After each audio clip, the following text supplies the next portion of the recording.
प्रभु यीशु के सामर्थ्य नाम में आप सबको जय मसीह की। Praise the Lord. आइए आज के मनन के लिए हम प्रभु का धन्यवाद करें और आज मनन के लिए हम परमेश्वर के वचन को निकालें। मेरे साथ पहला कुरिन्थियों का 12 अध्याय और उसके 24 वचन को निकालेगा। यहाँ परमेश्वर के वचन में इस प्रकार से लिखा है, नंबर 24, फिर भी हमारे शोभायमान अंगों को इसकी आवश्यकता नहीं, परंतु परमेश्वर ने देह को ऐसा बना दिया है कि जिस अंग को आदर की घटी थी उसी को और भी बहुत आदर मिले। Praise the Lord, hallelujah. परमेश्वर के लोगों, कई बार कलीसिया में, परिवार में, इस संसार में आपको लगता है कि मेरा कोई मूल्य नहीं है, मेरा कोई वजूद नहीं, मेरी कोई आवश्यकता नहीं। कभी कभी मन इस बात को सुन के विचार करके टूट सा जाता है। आपको पता है कि कई बार आप लोगों ने देखा होगा, न्यूज़पेपर में, समाचार में देखा, कई जवान सुसाइड कर रहे हैं, आत्महत्या कर रहे हैं, अपने आप को नाश कर रहे हैं। कोई बिल्डिंग से कूद जा रहा है, कोई कुछ कर रहा है। उनके मन में निराशा है, हताशा है। उनका कहना, मेरा जीवन कोई मतलब नहीं, मैं किसी के जीवन में कोई मायने रखता ही नहीं, मेरी कोई आवश्यकता ही नहीं। और आपको भी मालूम है, जिस चीज़ की आवश्यकता घर में नहीं होती उसे घर से बाहर निकाल कर कबाड़ी को दे दिया जाता है, फेंक दिया जाता है। घूरे में, कूड़े करकट में हम उसे फेंक देते, नहीं रखते हैं। कई बार शैतान इस बात को बताता है कि तेरा कोई मूल्य नहीं, कोई काम का नहीं, यूजलेस है, बेकार है, और आपका जीवन निराशा निराशा निराशा में चला जाता है। पर अगर आप प्रभु के वचन को पढ़ें, परमेश्वर के वचन को पढ़ें, तो परमेश्वर के वचन में लिखा कि जिसे जो आदर का पात्र नहीं था, आदर की घटी थी, उसी अंग को परमेश्वर ने ऐसा बना दिया, शोभायमान बना दिया। तो परमेश्वर कई बार ये अनुग्रह करता है। आप साधारण नहीं हैं। आपको क्या लगता है, आपके पास मान लीजिए 100 रुपये है और आप बाजार जाएं, तो आप बाजार से कुछ भी उठा के ले आएंगे क्या? 100 रुपये के बदले में कुछ भी नहीं उठाएंगे। उस 100 रुपये के बदले में आपके मन पसंद या आपके काम आने वाली या आपका जो फेवरेट होगा उसे आप लेके आएंगे। तो परमेश्वर पिता ने अपना इकलौता बेटा दिया, इकलौता बेटा।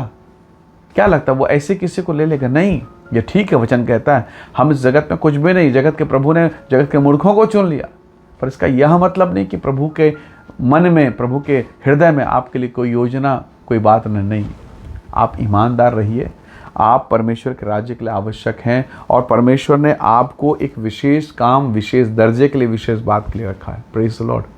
जरा सोचिए, बड़ी से महंगी गाड़ी है, लाखों का है, लाखों का कार, पर आपने देखा उसके नलकी को, वाल ट्यूब को? एक बड़ा सा महंगा 10,000 का साइकिल है, पर छोटा सा वाल ट्यूब रहता जो मुश्किल से 2 रुपये का मिलता होगा, 5 रुपये का। उस पूरी साइकिल से उसे निकाल दीजिए। एक BMW से कार से उस वाल ट्यूब को, उस नलकी को निकाल दीजिए। वो लाखों का कार सड़क में बैठ जाएगा, चल नहीं पाएगा। क्या वो जो वाल ट्यूब था, जो साइकिल के अंदर है या नलकी के अंदर या उस कार के अंदर, क्या वो दिखाई दे रहा था? जरा सोचिए कि ये 50 लाख की कार के साथ या 25 लाख की कार के साथ ये जरूरी है, कंपलसरी, तो आपको हंसी लगेगा। आपके सिर के बाल को देखें ना, कितना महत्वपूर्ण है वो। तो प्रभु के लोगों, वो लाखों की कार में छोटा सा वाल ट्यूब क्या मायने रखता है? बहुत मायने रखता है। वो नहीं होगा तो अंदर में हवा रुकेगा नहीं, वो रिटर्न वापस आ जाएगा। वो है इसलिए वो हवा रुका हुआ है। और वो गाड़ी 100-150 की स्पीड में भाग रही है। कारण क्या है? हवा के कारण, एयर प्रेशर के कारण। तो प्रभु के लोगों, जरा सोचिए, एक BMW के भीतर वो नलकी या उस टायर के अंदर उस कार, बहुमूल्य कार है, पर वो हवा कितने का डलाएगा? 10 रुपये, 5 रुपये का, इतने का तो हवा जाता है। उस हवा को निकाल दीजिए, 10 रुपये का आपने डलवाया गाड़ी वाले से, फिर चला के बताइए तो वो हवा कितना महत्वपूर्ण है। तो बहुत बार आपको लगेगा मेरी अहमियत नहीं है, परंतु प्रभु ने आपको एक विशेष काम, विशेष दर्जे के लिए रखा है। इसलिए ये पता कैसे चलेगा कि प्रभु ने आपको किस काम के लिए रखा?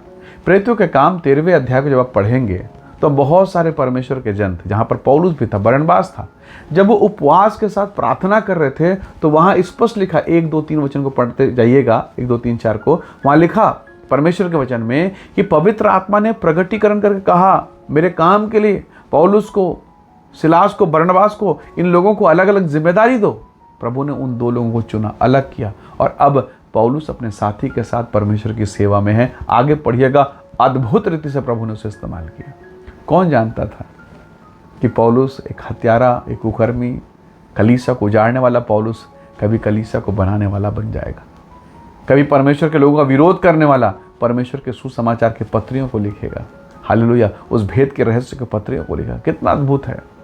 तो प्रभु ने उसे इस्तेमाल किया। अगर प्रभु ने उसे किया है, आपको भी करेगा, मुझको भी करेगा।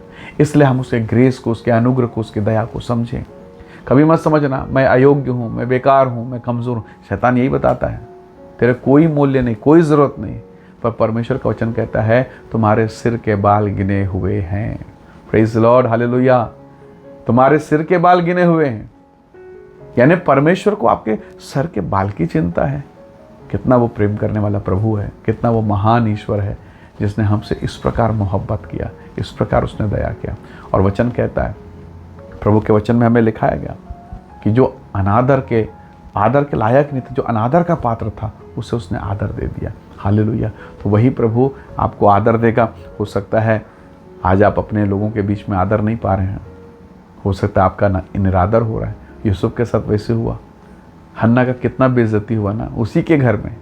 एक बाद में उसके पति ने एक स्त्री को ब्याह लिया, सौतन कहेंगे, क्या कहेंगे उसे। उसी के घर में उसी की निंदा, उसी की बेइज्जती, और ऐसी बेइज्जती जो सहने के बाहर है। पर हन्ना ने दुआ जारी रखा, परमेश्वर के भवन में जाना छोड़ा नहीं। एक दिन ऐसा हुआ, एक ऐसा बेटा पैदा हुआ कि उसके सौतन के सब बच्चों पर भारी हुआ।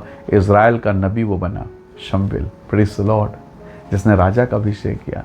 तो प्रभु के बेटियों, परमेश्वर के लोगों, इंतज़ार कीजिए, स्वर्ग का प्रभु एक ऐसा प्रबंध आपके लिए करेगा कि दुनिया जानेगी आपकी अहमियत है, आपकी योग्यता है, आपकी बुलाहट है। हालेलुया। आइए दुआ करें और प्रभु के नाम पर भरोसा करें। स्वर्ग में विराजमान परमेश्वर मेरे प्रिय लोगों पर दया कर, इन्हें ब्लेस कर, इन्हें आशीष दे।